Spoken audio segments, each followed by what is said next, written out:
if you want, a digital coupon that is backed by the money that sits in the escrow account. $1.75 million over an average lifespan of 60 years for an elephant is roughly $80 a day. $80 a day that goes to pay the park ranger and the forest ranger to protect the elephant, but $80 a day mainly to go and provide micro investments to the local communities living within the forest and just outside the forest. And those tokens can be spent by the forest ranger in their local grocery shop simply with their mobile phone. And the grocery shop owner can receive the tokens with their mobile phone. And the village elders or the leaders of that local community can decide how they wish to use those micro investments, whether it is building a school for their kids, whether it is building a clinic for the health of the community, whether it is buying solar panels to providing electricity for the village. They will be able to decide that. And at the end of every week or every month, we have to determine these factors.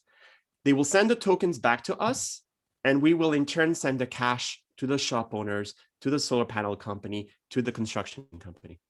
So why are we doing this way? First and foremost, for those of you who know about carbon offsetting markets, they're very inefficient, they're murky, and they're full of middlemen that are here to make a quick buck. Here we have one middleman, the elephant. So we can provide, through a permission-based blockchain, a transparent, traceable, accountable, and trusted platform to the penny. What Apple gets from this platform is four things, but I'm going to focus on the first two for now. The first one is an efficient carbon offsetting mechanism that is transparent, trusted, and traceable. The second one, they get a corporate social responsibility message of how we've transformed our carbon dollars in carbon for social good, how much jobs have created, how much schools, health clinics, solar panels have been built because of their carbon dollars. But I want to come back now to the sensors, because the sensors do a lot more than just proving that the animal is alive in the forest. So the first thing, as I said, is to focus, are they alive in a natural habitat? Because if they are, then we can prove it to Apple or to any client that their elephant Jesse or the elephant Bob is servicing that contract. The second thing the sensors can do, as I said, they can listen out to the sound of the elephant, but they can also detect the sound of gunshots. And that enables us for a rapid reaction force of forest rangers to go and intercept the poachers. And let me be clear, poachers are not your hungry farmer who wants to make a quick buck. Poachers are professional mercenaries who use the funds from the poaching to fund terrorism and also criminal activity. It is serious business for these people. The third objective of those sensors, which is the biggest one, is that we're capturing a ton of data that is not necessarily related to the elephant. We make a picture of, a cheetah or a picture of, some other animals. We want to freely open source that data to the scientific community because we want them to work with us to unlock the value of biodiversity. Remember this definition, it's so wide.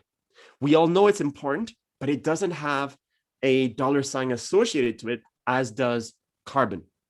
So what we want to do is to provide the scientific community with the data to work with us, with our scientists, to be able to take this data, transform it into knowledge, into a financial model to say this is the value of biodiversity. It has to be science-based and it's got to have a financial model associated to it. But we can't do that on our own. So we want to provide the scientists with that data. But we've got another plan. And this is the bigger opportunity, is that we realized there are tons of conservationist projects that already exist out there in the world. In the Loango National Park in Gabon, where we're looking to launch our pilot at the end of this year, we realized, for example, that there was a project for the last 10 years monitoring the great apes. They've been using camera traps to take pictures and monitoring those great apes. And they happened to be kind enough to share their pictures of the elephants with us. And that's when the idea came to me, if I can only connect with all the conservationist projects around the world who have that kind of data about an elephant, about a great whale, a kangaroo, a orangutan, a lion, a bear, these are all keystone species. If they can share that data onto my platform, then I can pay them with tokens.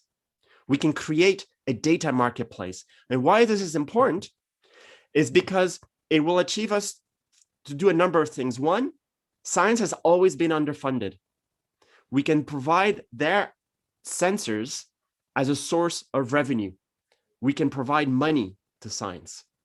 And that is very powerful for them because, as I said, they're always underfunded. And for us, it makes our platform so much more robust.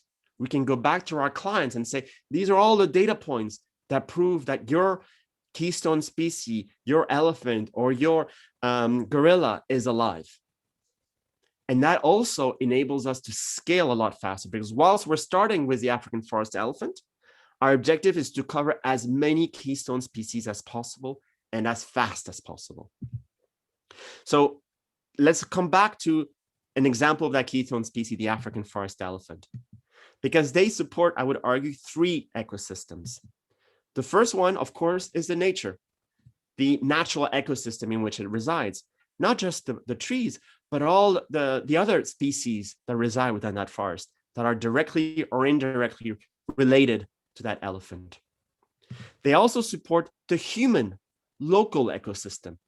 All those local communities that live and reside within and just outside the forest are going to get a daily annuity of $80 to create jobs, to create investment opportunities for them to prosper and to raise their living standard. And the third ecosystem the elephant is here to support, of course, is the scientific community. By us using that $80 that we're getting to the elephant and channeling some of it to go towards science, whenever we use their data to prove that that elephant is alive, we can also support with the elephant the science community, because it is together that we can unlock the value of biodiversity. So our market proposition is fundamentally 4 things. Is to provide a traceable, transparent, and trusted carbon offsetting mechanism. It is giving those firms a corporate social responsibility message of how we use their carbon dollars for carbon for social good. It is having some of that money used also to fund the future of science and conservationist projects. But also it's about inviting them to join the adventure of unlocking the potential of biodiversity. And for us, that is a very strong proposition for all of these clients. And we've been having conversations with a number of them, which have been very encouraging. And even this thinking has led us to actually run a workshop last week with the World Bank, who said that this is one of the most pioneering projects they've come across recently, because of how we're not just thinking we're going to solve climate change with this technology. No, we're here to use the natural solutions that exist today and just augmenting them with technology.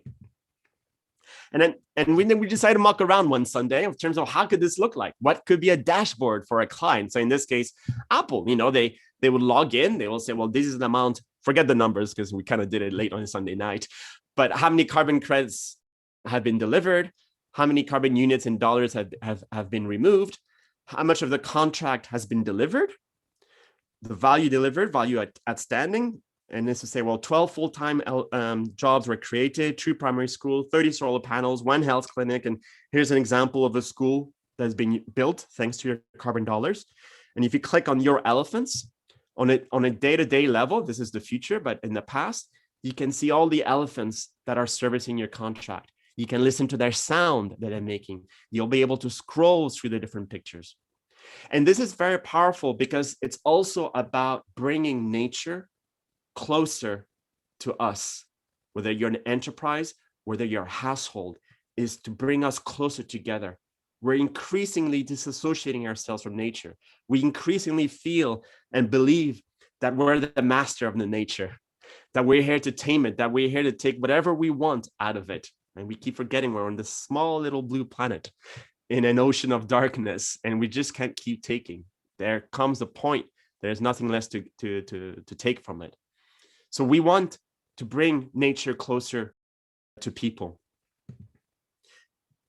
We can't do this on our own, because these problems cannot be resolved just by technology or by science, by politics, by legal frameworks. It requires a multidisciplinary approach, and it requires many companies, and organizations to work with us, to work together and face the climate change issue. As I said, we had a really good workshop with the World Bank last week. We've partnered with the Born Free organization to help us tackle the challenges together. And we want to partner with as many as possible. And we don't care if we're at the front or at the back. We just want to get the job done, because it needs that kind of approach and attitude. It's not about being egoistic or about the brand. It's let's just solve this problem together. And very lucky that, including wonderful people like Erica, we've got 60 volunteers, who are part of our team, and they come from all kinds of disciplines, academia, scientists, we have musicians, we have economists, entrepreneurs, technologists, students, lawyers, painters, marketeers, financiers, and a ton of others. And they come from all kinds of locations around the world, and we 50-50 gender split. And we have 3 simple principles: be human, have love, and give hope. And we sure do need a lot of that at this point of time. And just one final thing, 95% of us never met face-to-face. This project was born out of COVID. And we're going to give it our best shot, to provide a real solution to the fight of climate change by using keystone species. And I would invite all of you to join us whenever you can, in whatever form you can. And I'm happy to take your questions now. Hey, Walid, thank you so very much for that. For everyone who joined just a little bit later, we do try and make these as interactive as possible. So any questions at all, there's a Q&A function at the bottom. You can type things in, or there's a raise hand function. Press that and we'll get to you and you'll be able to ask them from Walid. First question. Walid, question I always get asked: if you're a business and you want to offset a certain amount of things, be that for events or a product, how can companies calculate how much they need to do that, and how can they best do that with elephants? Yes, of course. So there are a whole range of third parties who specialize in calculating, what is your carbon cost, right? And as I was saying earlier on, the Zoom call itself, is actually consuming carbon. The fact that we're using electricity to power our servers, our emails, and all of these things consume. Now, we at Rebalance, we don't have that function at the moment, but I'm happy to point you to different third parties who do that. But again, you have to remember that carbon offsetting, or in our situation, we call it rebalancing, is not donation. You're not donating. It's actually you're being accountable for the resources that you're consuming and paying for it. If you're if you're buying a house, you're accountable for everything that goes into it. And for me, this kind of the same is the electricity that we use, or even where the pension funds that we invest in, where do they go? We are accountable for all these things. So start with those third parties, but then have a think in terms of, what is the best way for you to carbon offset? And because my argument, again, as I was saying throughout those presentation, is that carbon offsetting is just a very slim view. If you're going to get a company that's going to plant trees for you, that's great. But imagine if for the same amount of money, you have a keystone species like the elephant who is pruning and gardening the rainforest for you, who is planting the trees and who's taking care of the existing trees. But at the same time, a byproduct of that service is that they're maintaining the entire ecosystem, not just nature, but a human local ecosystem, but also a scientific one. Cool, no, thank you. And from Matt, what's the reaction from corporate contacts to date? First of all, says, is this available for sharing? Yes, Anu. Yes, of course. I mean, to be honest, they've been kind of gobsmacked, because most of the time, they're provided with, different carbon offsetting projects, which is fine. They will say, hey, our firm has helped to plant X amount of trees in this part of the world, which is great.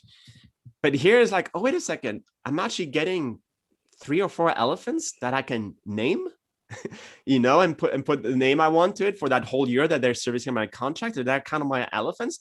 And it creates an emotional reaction. It's, some of them were saying is like, if we were to go down this route, I'll come back home and I'll be like a super dad or super mom, in front of my kids, saying, hey, daddy or mommy is now saved, 5 elephants this year. And here you can look at their picture, and you can listen to their sound.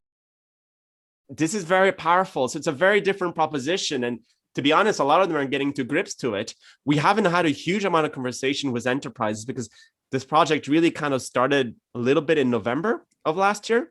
And we're all just volunteers. We're working crazy hours and we're getting so much interest.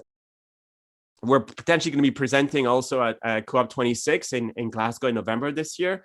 We've applied successfully for now, but we still got to go through the next phases at the Earthshot Prize, which is a fund created by Prince William's and David Attenborough for $1 million for 5 companies. This project is going to be funded by grants. We're not looking for venture capitalist money because VC money wants shareholder return and we want nature return. So it doesn't quite fit together. So yeah, I hope that answered your question. Cool, thank you. Dan is saying awesome idea. He'd love to volunteer. Check out the site. Yes, Dan, please do.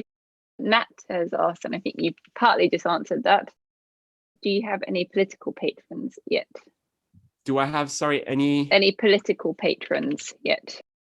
No, not yet. I mean, we're happy, to receive support from most political parties. There's some, of course, which are kind of extreme, which we wouldn't want on our board. But I think what's important is that this is an apolitical project, and we want to maintain it this way, just like this project works with all cultures, with all nations, because we're all on the same bloody planet. We got to get along. We got to fix this together because this is the mess that we've created. I know for sure. I don't want, to die and to know I've left my daughters in a worse planet than the one I was born in. And I think that's a feeling a lot of us have. I mean, we literally have people who are in their pension to people who are 13 years old.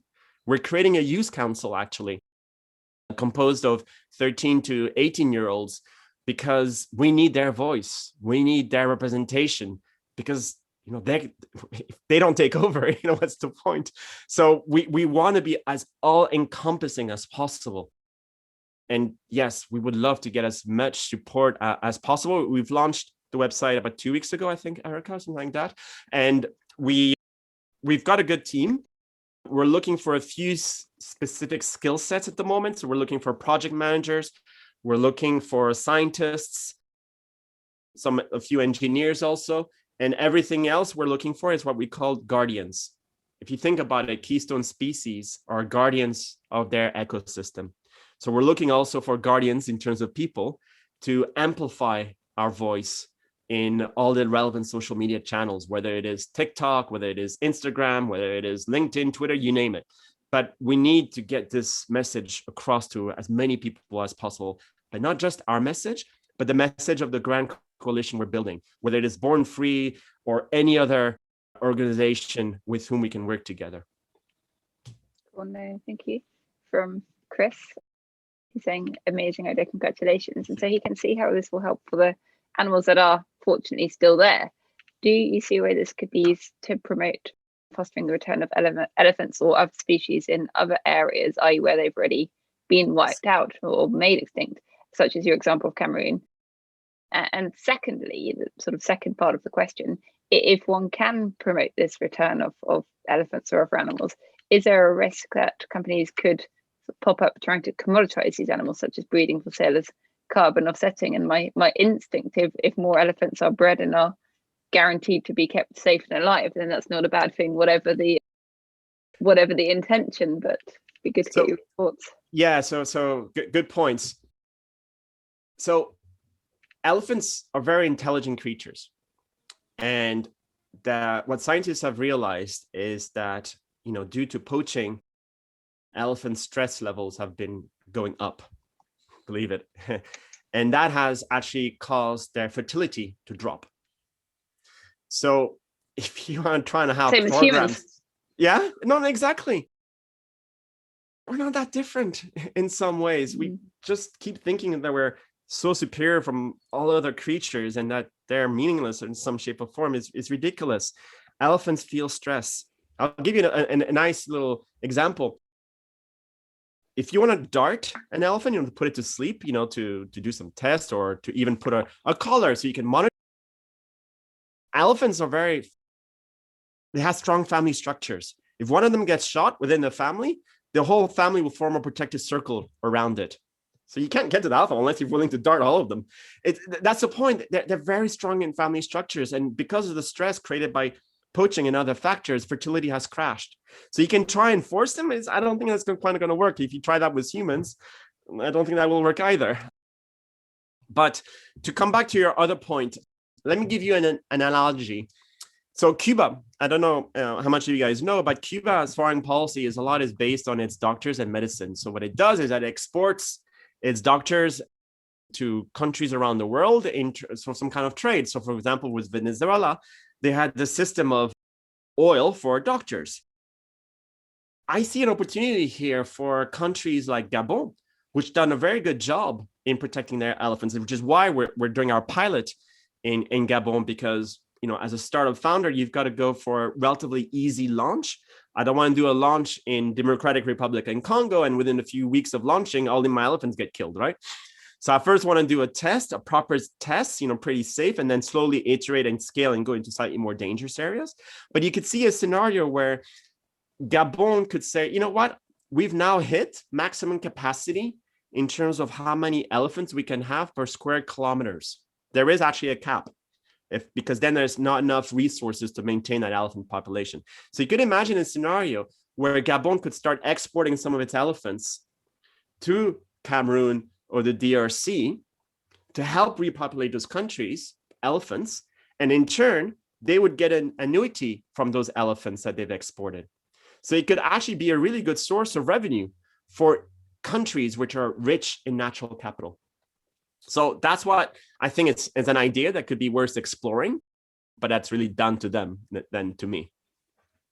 Cool. Thank you. From David, which verification scheme are you using, and does this need a new carbon offset credit to be verified?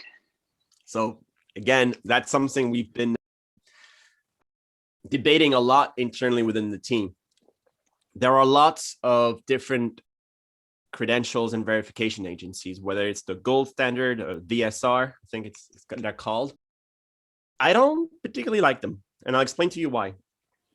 The gold standard, for example, you got to pay $100,000 to get certified. So any new project like ours, that's a no starter. First point. Second point, they look at carbon credits by measuring, from a tree perspective.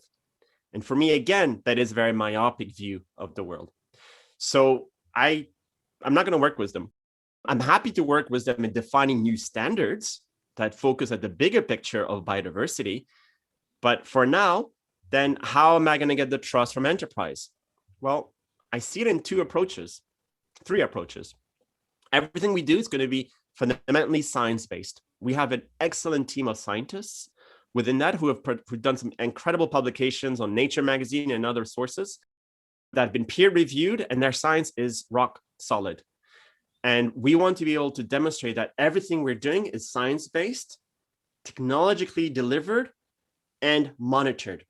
Remember, we're using a permission-based blockchain, and we want to be able to share the information about how the science is based, how the financial model is built, and how we're verifying it and monitoring for all parties who want to be part of the system.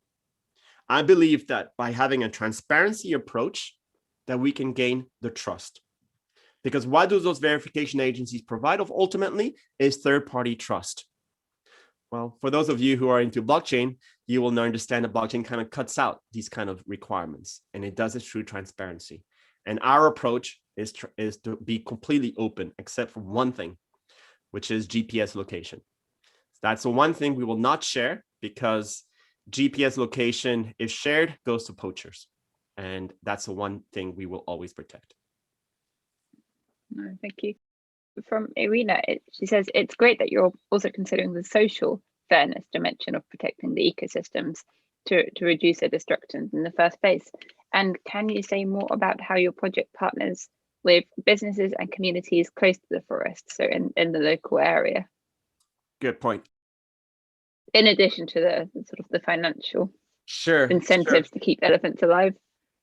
One thing that we need to remember is that we as a human society, before we became an agricultural one and fundamentally an industrial one. We are quite tribal, and there's still a lot of indigenous communities around the world.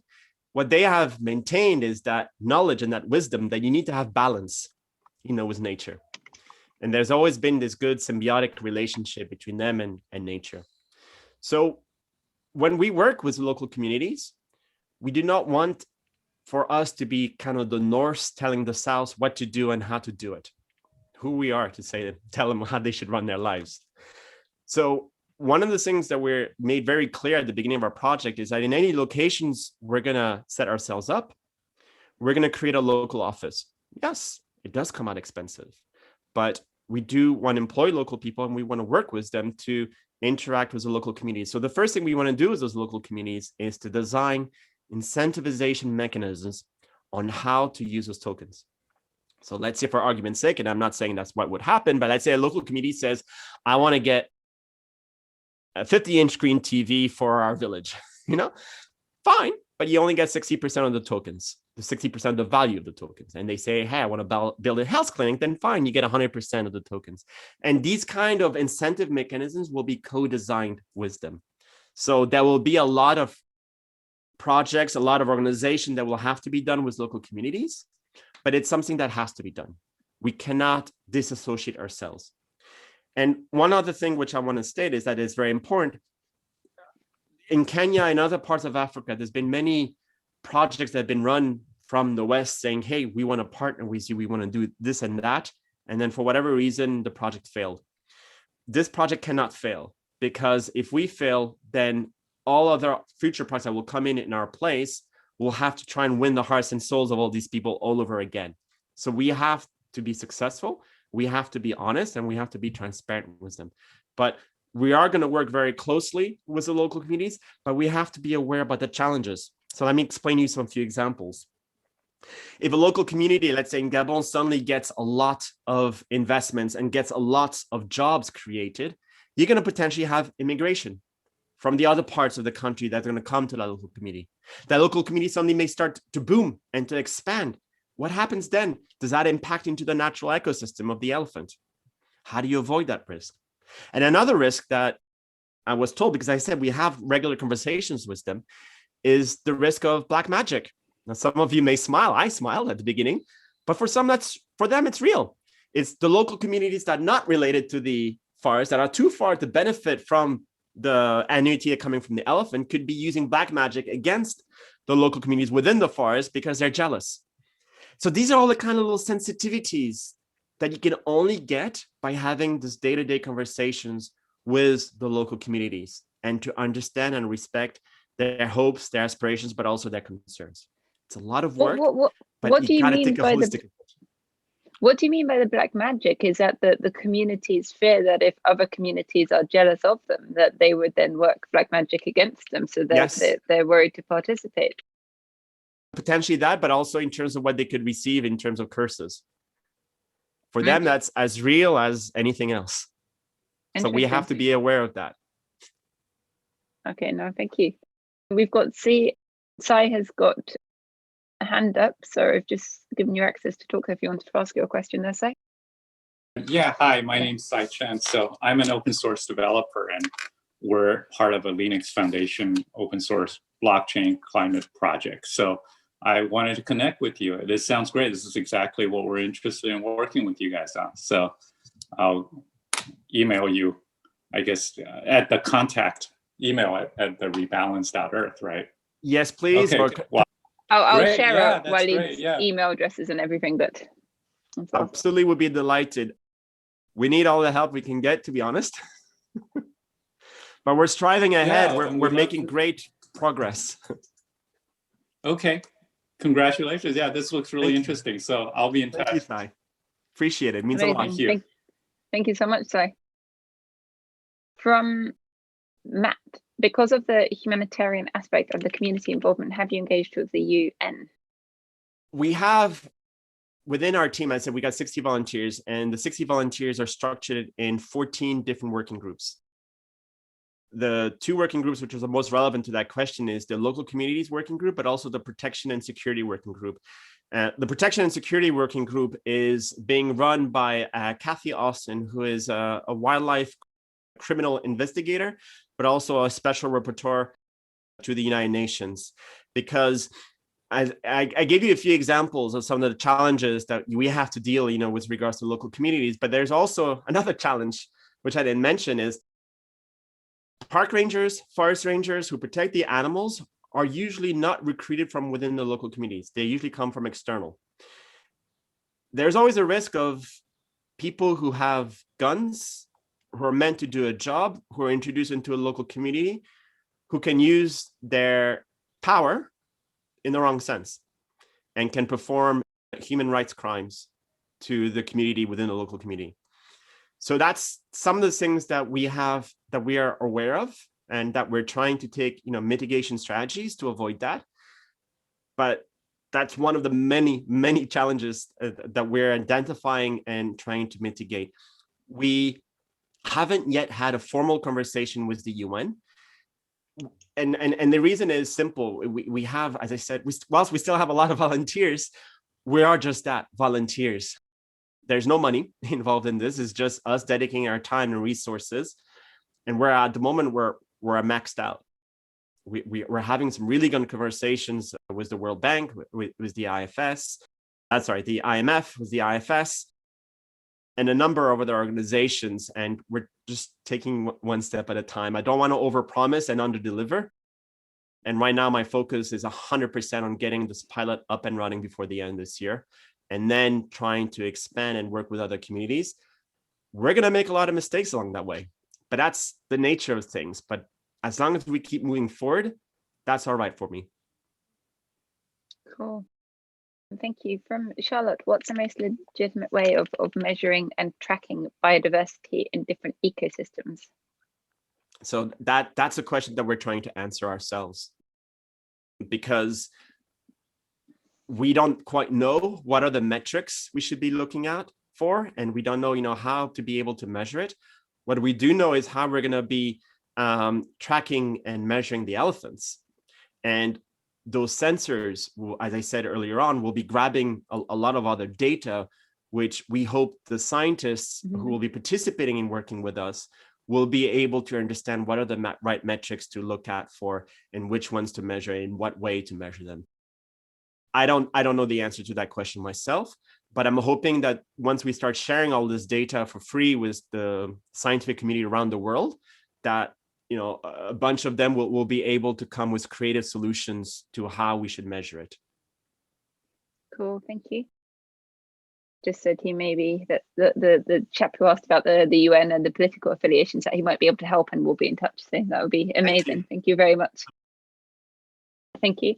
Anu is asking, carbon credit by tree species where it's planted on the planet. How can these sort of variables work with, and sort of what is carbon credit value? I mean, I know there's been a lot of discrepancies and discussions maybe about the carbon credit value, but how can that work? Sort of, I guess if you're looking at carbon credits, if you plant a tree, different types of tree and all of that, is there any way to actually measure that? So I'm not an expert. It's a very open question. Yeah, I mean, I don't know, if carbon credits differ depending the type of tree that is being used. If that exists, that data, I don't have it, and I haven't been exposed to it.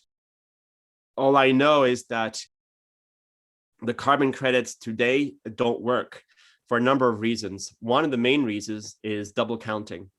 So basically, you would have a firm who will purchase a carbon credit because, they're saying, okay, well, those carbon credits equal to, let's say, planting 10,000 trees, for argument's sake. Then they resell it to another firm, and then they resell it to another firm. It's like double counting, triple counting. It's like, what's the point? It doesn't serve the planet any good, by doing all this. You're just double counting it. So we have a two-step approach to resolving that kind of problem. The first one is, we will not work with any companies who have not made open, public, and clear message that says by when they're going to be carbon neutral themselves. We're not here to be used as a platform for impact washing. We don't believe in that. You have to demonstrate how you're going to get carbon neutral yourself, and we will help you get there faster through offsetting. And then we will encourage you to take Microsoft's lead in becoming carbon negative. Microsoft said they're going to pay back all the last 40 years worth of carbon they've consumed as a firm. That's being carbon negative. So that's the first one. We only work with companies who made this clear and public statement. The second point is, if you go back to that dashboard I showed you in terms of how much of the contract was delivered for Apple, once the contract has been delivered on 100%, it's destroyed. You cannot resell it because the elephant has performed his service that you paid for. You cannot resell it because it's been done. But there will be a record on the blockchain that says this contract has been done and fulfilled, and it cannot be resold. So that's how we're going to avoid the issue of double counting. And the other approach we're taking is that we're going to be working with governments. So for example, the reason we're working in Gabon is because we have the approval from the Minister of Forestry in Gabon for us to basically hire out the services of the elephants. And that means that there cannot be another company also hiring out the services of the elephant. And that is, again, another way of us to avoiding the problem of double counting. I hope that kind of answers your questions, but I'm afraid I'm not a tree specialist. No, thank you. From Tyler, how do we offset our product's carbon footprint, and how can one connect that back to a customer? So if you are a company and have a product or anything, how can that be offset, and how can that be connected back to a customer? So that, for example, if a customer can see that this product uses X amount of carbon, and therefore you're offsetting that amount, how can that be done? Sure. So I'll give you 2 examples. The first one is more like a service one, which is kind of easier to answer. I'm sure a lot of you, whether you take British Airways or United Airlines or Air France, whatever, when you take a long haul flight, sometimes you're provided the opportunity to offset your carbon emissions of your flight. And they will say, hey, you can buy 20 metric tons of carbon and that offsets your flight. 20 metric tons of carbon, that means nothing to me. You could have said 5, you could have said 10, 30, it means nothing, right? And I've got no emotional reaction to that. However, if it says, do you wish to offset your flight by paying the services of Jesse the elephant for 1 day? And you can see a picture of Jesse, you can have an emotional reaction to that. And 100% sure, but we need to validate that hypothesis, of course, that you will have a higher uptake of people paying for a service from Jesse the elephant instead of buying 20 tons of carbon emissions. Now, for products, we are looking at kind of a little badge certification. So you could imagine that on your packaging, if whatever the product, you could have a badge saying this has been carbon offset or rebalanced using an orangutan or using a great whale, depending on which keystone species you wish to offset or species that you fancy or whatever. So that's one way we could look at it. But these are all good questions, of course, that we will need to address in due course. But to be 100% honest, I'm 100% focused on launching the pilot at the end of this year. We're going to be launching it with probably 5 clients. We don't want to take too many to start off, and ideally it'll be 5 large corporates, one from each industry, to represent how global this project is. And there will be a minimum offset requirement of potentially $250,000 or more per client if they wish to be part of this, because we're getting a lot of attention. We're discussing with a French documentary company who wished to do a documentary on the building and the birth of Rebalance and the launch of the pilot. And one of those 5 companies all 5 of these companies can benefit from appearing in a number of news outlets because of that. So we will get to the stage after that, but for now I need to be focused on launching that pilot, proving the model, and rapidly iterating on it. Amazing, thank you. So question here, it's something I want to do for the Curry Club, and I know we could have this conversation privately, but for the sake of a public example, is there a way that you will in future anyone would be able to show that, for example, for an average meal for X distance traveled, that this uses X amount of carbon, that we would be able to do something with you, for example. And I know we're already having this conversation, but just for the sake of a public example, how would that work for brands or companies to be able to offset? Is it just a calculator that you're offsetting X amount of carbon, and then we'd be able to send X amount of money and get our own crypto carry club elephant? Yeah, no, exactly. But it's not just, your own as your startup, as your SME, but you can do it as your household. That we could pretend we could, and our companies who do that, who calculate what is your average carbon cost per year per household. You'll calculate the size of your house, you'll ask you, what kind of electricity provider you have, and so on, and they'll be able to give you an idea. And then you can take that amount and come to us, purchase the services from whatever keystone species you want. Now, we have to be a little bit careful because, we don't want certain species to get all the love and others to get less. So either there'll be an element of choice, or maybe there'll be a random element. So you'll be assigned, an elephant one day, and maybe another day you'll be assigned a wolf, for example. So we have to be sensitive about that. But yeah, the objective is that whether you're an individual, a household, or an SME, you could rebalance yourself. No, perfect. My letter to Patagonia, so I've written a long, detailed answer going yes. So that it's a conversation we've already had. No, so thank you very much for that, Walid. One question from me, but on behalf of a few people, is a question that I've been asked. If one does know a corporate or a company that might be interested to partner with Rebalance Earth, how should one explain this to them? What's the best way to present this to a corporate? Have you got a few sentences that one could use to describe this to them to get them interested? Very good point. Not quite there yet. Give me a few more weeks. The reason, or maybe a week. We've got a few sentences already, but we need to test them out, and see which one resonates more with people. The thing is that, in some ways, you don't want to sound too cheesy and you want to sound pragmatic, but I mean, it's like, even the 3 principles, we're trying to say, be human, have love, and give hope. I was very hesitant when I shared those principles with my team. I was like, am I going to come across as too cheesy? But it is that. It really, honestly is that. And, I would love to be able to go to a corporate and say, join us in saving our planet. Because that's what we're trying to do. And we're doing it with open heart and soul in any shape or form. But I understand that, we have to perhaps adapt the message a little bit more. And we're going to be testing out different messages, but and probably realistically show the financial benefits too many.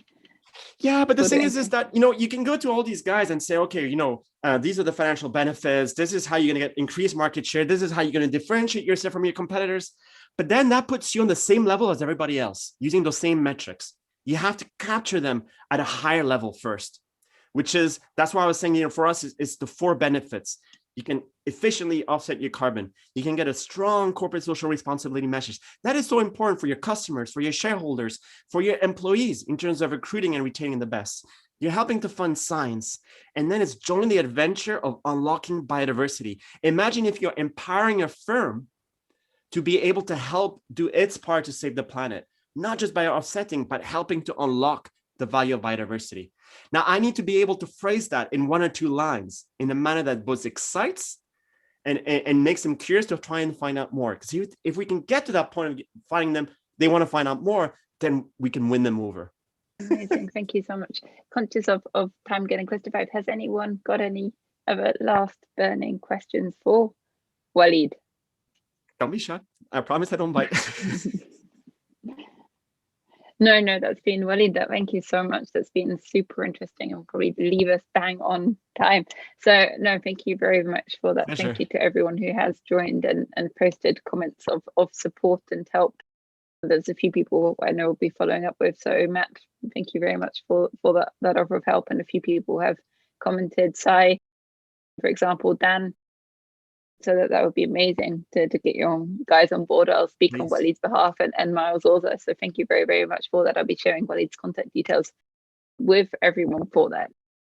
And I know there are a number of companies keen to get involved actively. So this is amazing. What is next for you? I mean, you said you're not going for institutional investment, but what is sort of the next stage for you? What would be the most useful? Is it more volunteers, investment? So yeah, I mean, we need to get the word out, as far as possible. So do join, our LinkedIn page, Rebalance Earth. We're on LinkedIn. Follow me also if you'd like, or connect with me.